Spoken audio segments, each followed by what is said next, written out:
नमस्कार, मैं अंजलि मिश्रा और स्वागत है आपका हमारे चैनल में। आपको बता दें, इस वक्त एक खबर काफ़ी ज़्यादा सुर्खियां बिटोरता हुआ नजर आ रहा है, या यूँ कह सकते हैं कि चर्चा का विषय बना हुआ है। आखिर ये खबर क्या है? आपको बता दें कि AIMIM के अध्यक्ष असदुद्दीन ओवैसी को मुरादाबाद में एक होटल ने कमरा देने से मना कर दिया। जी हाँ, आपने बिल्कुल सही सुना। आपको बता दें कि उस होटल में उन्हें कमरा नहीं मिला, जबकि वहां पर उनकी पार्टी के लोग पहुंचे थे। और ये आप बता दें कि दिल्ली रोड स्थित होटल ड्राइव-इन 24 में उनके पार्टी लोग वहां पर पहुंचे और उन्होंने वहां पर पहुंच के बुक कमरों के बारे में बताया। तो ओवैसी का नाम आने पर होटल वालों ने परमिशन लाने को कहा और रूम उन्हें नहीं दिया, जिसके बाद इसे लेकर काफ़ी ज़्यादा जो है इस वक्त ये ट्विटर पर चर्चा का विषय बन गया।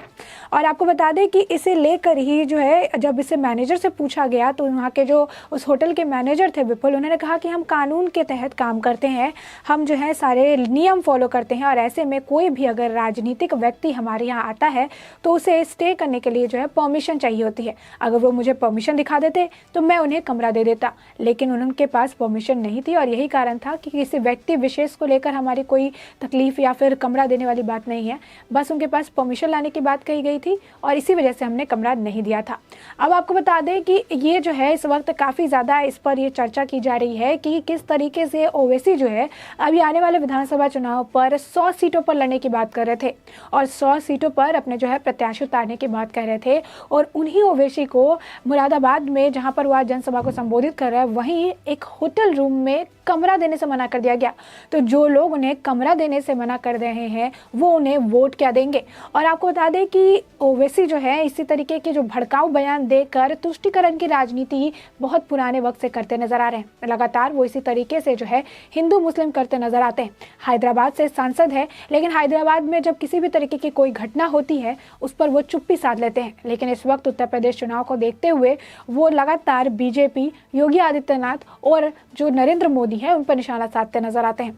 आपको बता दें कि हैदराबाद में जिस वक्त प्रियंका रेड्डी का मामला निकलकर सामने आया था उस वक्त वो काफ़ी ज़्यादा चर्चा का विषय था, उस पर भी इन्होंने कुछ भी नहीं कहा था। और इस वक्त इन्हें सारी चीज़ें सूझने लगी है, इन्हें सारे नियम कानून सब कुछ सूझने लगे हैं। आपको बता दें कि उनके कई सारे भड़काऊ बयान जो है अभी हाल फिलहाल में काफ़ी वायरल होते हुए नजर आ रहे हैं। एक बयान में तो ये कहते नजर आए कि उत्तर प्रदेश में मुस्लिम भाई काफ़ी ज़्यादा हैं और हमें अपनी हक की लड़ाई लड़नी है। इस बार चुनाव में हमें दिखाना है कि हम कितने ज़्यादा शक्तिशाली हैं। हम ना अखिलेश यादव के पास खड़े होकर तस्वीर खिंचवाने के लिए हैं, ना ही हम योगी आदित्यनाथ के राज में रहने वाले हैं। हमें अपना हक चाहिए और वो हक हम इस चुनाव में लेकर रहेंगे और अगर हमें हक नहीं मिलेगा तो हम अपने हक को छीन लेंगे। आपको बता दें कि इससे पहले भी उन्होंने बहुत सारे जो है विवादित बयान दिए हैं और लगातार जो है उनका विवादों से पुराना नाता रहा है। वो इसी तरीके से विवादित बयान दे के सुर्खियां बिटोरते नजर आते हैं। हर बार जो है कोशिश करते हैं कि उनके बयानों का उन्हें फल मिले, लेकिन ऐसा कुछ भी देखने के लिए नहीं मिलता है। बंगाल में भी उन्हें मुंह की खानी पड़ी थी, बिहार में भी उन्हें मुंह की खानी पड़ी थी। अब आलम कुछ ऐसा हो गया है कि AIMIM के अध्यक्ष जो है ओवैसी, अब उनको लेकर लोग कहते हैं कि ये तो वोट काटने वाले हैं, जहाँ भी जाते हैं सिर्फ वोट काटने का काम करते हैं, इसके अलावा कुछ भी नहीं। आपको बता दें कि ये निशाना साधते हैं और ये बात कहते हैं कि बीजेपी जो है वो मुस्लिम भाइयों के पर ध्यान नहीं देती है, हम मुस्लिम भाइयों के लिए ध्यान दे रहे हैं, हम मुस्लिम भाइयों को लेकर काम करेंगे, सारी चीज़ें कहती है। लेकिन ये कहते हैं कि हम सेक्युलरिज्म की बात करते हैं, ये कहते हैं कि हम सेक्युलरिज्म जो है वो हमारा मुद्दा है। लेकिन जैसे ही राजनीति आती है ये मुस्लिम मुस्लिम मुस्लिम और मुस्लिम भाइयों को जो है ये बातें कहने लगते हैं कि हमें वोट डालें, हम आपके बारे में सोचते हैं। सबका साथ सबका विकास का मतलब ये होता है कि ये लोग सिर्फ हिंदू को लेकर चलेंगे, हिंदुत्व का एजेंडा चलाते हैं, आपके बारे में, आपके हित के बारे में कुछ भी नहीं सोचा जाता है। आपको बता दें कि इस तरीके के जो है कई सारे भड़काऊ बयान वो लगातार चुनाव को देखते हुए देते नजर आ रहे हैं। और सिर्फ ओवैसी ही नहीं, आपको बता दें उनके छोटे भाई भी इसी तरीके के बयान देते नजर आते हैं। उनके ऊपर तो कई सारे मामले भी दर्ज है, कई सारे केस अभी भी जो है चल रहे हैं। उन्होंने भी एक भड़काऊ बयान दिया था और कहा था कि तुम लोग 100 करोड़ हो और हम सिर्फ 20 करोड़ हैं। लेकिन ऐसे में अगर आपको देखने हैं, मतलब ताकत आजमाने की बात की थी उन्होंने कि तुम 100 और हम 20 करोड़ है, अगर ऐसा है तो 15 मिनट के लिए पुलिस हटा दो। जिसके बाद इस बयान पर काफ़ी ज़्यादा विवाद हुआ था और उसके बाद आपको बता दें कि अभी उन पर जो है मामला भी दर्ज है, ये केस भी चल रहा है। और जब इस बात को लेकर ओवैसी से पूछा जाता है तो वो साफ तौर पे कह देते हैं ये कोर्ट का मामला है, ये कोर्ट समझेगी। यानी आप देख सकते हैं कि अपने ऊपर जब बात आती है तो वो किस तरीके से सेफ साइड लेते हुए नजर आते हैं। हैदराबाद से सांसद है, हैदराबाद में कई सारे मुद्दे हैं जो अभी भी अनसुलझे हैं, लेकिन उन्हें लेकर कोई बात नहीं होती है। है उसे लेकर वो कुछ भी नहीं कहेंगे, उन्हें सिर्फ राजनीति करने से मतलब है, और वो भी तुष्टीकरण की राजनीति, जहाँ पर वो हिंदू मुस्लिम और जातिवाद फैलाने का पूरा काम करते हैं।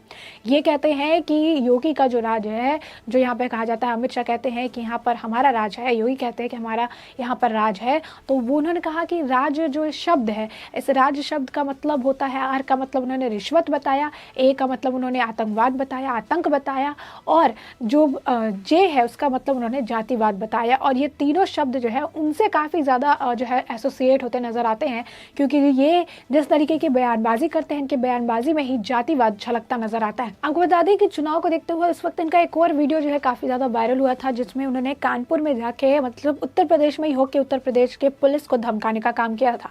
आपको बता दें कि मंच पर खड़े होकर उन्होंने काफ़ी बड़े बातें कही थी, और उन्होंने मंच से ये कहा था, मैं तो उन पुलिस के लोगों को कहना चाहता हूँ कि याद रखना मेरी बात, हमेशा योगी मुख्यमंत्री नहीं रहेंगे, हमेशा मोदी प्रधानमंत्री नहीं रहेंगे, वक्त बदलेगा, समय बदलेगा, लोग बदलेंगे, और हम मुसलमान इस वक्त को देखकर खामोश है, मगर हम जो है आपके जुल्मों को भूलने वाले नहीं हैं। उन्होंने कहा था कि हम तुम्हारे जुल्म को याद रखेंगे, अल्लाह अपनी ताकत दिखाएगा और तुम्हारे अंतिम को जो है निस्ता नाबूद कर देगा। हम याद रखेंगे, हालात बदलेंगे, तब तुम्हें कौन बचाएगा। जब योगी अपने मठ में चले जाएंगे और देश के प्रधानमंत्री नरेंद्र मोदी पहाड़ों में चले जाएंगे, तब कौन आएगा, हम नहीं भूलेंगे, और तब तुम्हें कौन बचाएगा। आपको बता दें कि इस बयान पर काफ़ी ज़्यादा जो है विवाद देखने के लिए मिला था। इस बयान पर जो है बीजेपी की तरफ से भी काफ़ी कड़ा रुख देखने के लिए मिला था। लगातार जो बीजेपी है इस पर निशाना साधते नजर आ रही थी, और कह रही थी कि आखिर उत्तर प्रदेश में आकर उत्तर प्रदेश की जो पुलिस है उसको धमकाने वाले ओवैसी कौन होते हैं। आपको बता दें कि ओवैसी की इस पर जो है काफ़ी ज़्यादा जो है बवाल देखने के लिए मिला था, और बवाल होने के बाद जो है उस पर उन्होंने सफाई देने की कोशिश की थी, और इस सफाई को उन्होंने अपने ट्वीट के जरिए देने की कोशिश की। तो उन्होंने लिखा था कि ऐसा हरिद्वार में धर्म संसद के दौरान किए गए भड़काऊ भाषण से ध्यान हटाने के लिए किया जा रहा है। उन्होंने लिखा कि बता दें कि इस मामले में वसीम रिजवी उर्फ जितेंद्र त्यागी के खिलाफ एफआईआर भी हुई है। वीडियो शेयर करते हुए ऐसे ने लिखा कि मैंने किसी को धमकी नहीं दी और ना ही हिंसा को बढ़ावा दिया, मैंने पुलिस अत्याचार पर बात की थी। जबकि आपको बता दें कि वीडियो में जो उनका वायरल हुआ था उसमें साफ शब्दों में सुनाई दे रहा था कि वो जो है उत्तर प्रदेश पुलिस के बारे में कह रहे थे, उत्तर प्रदेश पुलिस को जो है उस वक्त धमकाते नजर आ रहे थे। और उन्होंने बात भी कही थी कि जब योगी नहीं रहेंगे, जब मोदी नहीं रहेंगे, तब तुम्हें कौन बचाएगा। यानी वहां पर आप देख सकते हैं किस तरीके से उन्होंने भड़काऊ भाषण देके उत्तर प्रदेश की जो पुलिस है उसे धमकाने की कोशिश की थी, और उसके बाद वो सफाई देकर ये कहते नजर आए कि हमने तो किसी के ऊपर कुछ भी नहीं कहा, हम तो सिर्फ पुलिस के अत्याचार को बयां करते हुए नजर आ रहे थे। आपको बता दें कि ये पहली बार नहीं है, इसी तरीके से कई सारे जो है विवादास्पद बयान वो इसी तरीके से देते नजर आते हैं, और सिर्फ सुर्खियों में बने रहने की कोशिश करते हैं। मंच पे खड़े होंगे और इसके बाद कहेंगे कि हम मुस्लिम भाइयों को जो है अपने हक की लड़ाई लड़नी है, अपना हक छीन लेना है, ये हमारे बारे में नहीं सोचते हैं। बीजेपी को जो है हिंदुत्व के एजेंडे से जोड़ते हैं, कहते हैं सिर्फ हिंदू के बारे में सोचती है। उनका कहना है कि हर जो जाति के लोग हैं उन्हें कुछ ना कुछ मिला हुआ है, हर जाति के लोगों को अपना हक मिल रहा है, लेकिन मुस्लिम समुदाय के लोगों के कोई नहीं पूछ रहा है, मुस्लिम समुदाय के लोगों को कुछ नहीं मिलता है। और इस तरीके के भड़काऊ भाषण देकर जो है कई बार आपको बता दें कि ओवैसी के ऊपर दंगे भड़काने के भी आरोप लगे हैं, जिसमें कई सारे मामले, चाहे वो सीएए को लेकर हो, एनआरसी वगैरह जब लागू हुए थे उस वक्त भी इसी तरीके के विवादास्पद जो बयान वो देते नजर आए थे। कई जगह दंगे भड़के हुए नजर आए थे, क्योंकि उन्हें इस बारे में पता नहीं था, और बार बार जो है मुस्लिम, जबकि उसमें मेंशन ही नहीं किया था, उसके बावजूद उसमें वो लगातार मुस्लिम भाइयों को लेकर जो है जनसभा को संबोधित कर रहे थे और भड़काऊ बयान देकर जो है जो इस तरीके से दंगे भड़काने का काम कर रहे थे। उन्होंने ओवैसी ने जो है इस मुद्दे पर आगे भी लिखा था, जो पुलिस वाले जो बयान था उसमें उन्होंने अपने ट्विटर हैंडल से लिखा था कि मैं पुलिस टॉर्चर की बात कर रहा था, जिसमें 80 साल के बुजुर्ग पर पुलिस ने अत्याचार किया था। उस रिक्शा वाले की बात कर रहा था जिसको पुलिस ने उसकी बेटी के सामने मारा। उन पुलिस की बात कर रहा था जिन्होंने बच्चा लिए शख्स पर लाठियां चलाई थी। आपको बता दें कि ये सारे जो है उन्होंने कई सारे अच्छे कामों को छोड़कर जो आपको बता दें कि कुछ ऐसे मामले थे जिनके बारे में इन्हें पूरी तरीके से पता भी नहीं है, उन मामलों को उन्होंने आगे उठाया, उन मामलों को लेकर वो बात करते नजर आए। लेकिन अपने हैदराबाद में जिस तरीके से मामले निकलकर सामने आए थे, प्रियंका रेड्डी का जो मामला है वो निकलकर सामने आया था, हैदराबाद में भी पुलिस की तरफ से कई सारे चीज़ें देखने के लिए मिली थी, कई सारे वहाँ पर भी मामले आए थे, उसे लेकर वो कुछ भी कहते नजर नहीं आते। क्योंकि इस वक्त आने वाले वक्त में विधानसभा चुनाव है और उन्हें सिर्फ वोट से मतलब है। 100 सीटों पर प्रत्याशी उतारने वाले बात करते हैं ये कि 100 सीटों पर हम प्रत्याशी उतारेंगे, और हर जगह से उन्हें मुंह की खानी पड़ती है। बंगाल से कहिए, बिहार से कहिए, अब उत्तर प्रदेश में भी अपना जोर आजमाने की कोशिश कर रहे हैं अखिलेश यादव। योगी आदित्यनाथ मुख्यमंत्री को जो है उनको भी जो है इसी तरीके से टिप्पणी करते हैं और उनके राज को गलत बताते हैं, अत्याचारी बताते हैं, आतंकी बताते हैं, जातिवाद की बात कहते हैं। हैं, जबकि यहाँ पर आपको बता दें कि बीजेपी का नारा ही है सबका साथ, सबका विकास, सबका विश्वास। यहाँ पर वो किसी भी जातिवाद जो है कि बातें नहीं करते हैं या किसी को छोड़ देने की बात नहीं करते हैं। इसलिए उनके जो एजेंडा है जिस पे वो कहते हैं कि सबका साथ, यानी ये सबके बारे में बात कर रहे हैं। ये ना मुस्लिम को अलग कर रहे हैं, ना हिंदू को अलग कर रहे हैं। और हिंदू और मुस्लिम करने वाले जो कि उन पर आरोप लगाते हैं वो खुद ही हिंदू और मुस्लिम करते हुए नजर आते हैं, क्योंकि जब वो वोट मांगते हैं तो मुस्लिम भाइयों को संबोधित करते हैं और मुस्लिम भाइयों से वोट मांगते नजर आते हैं।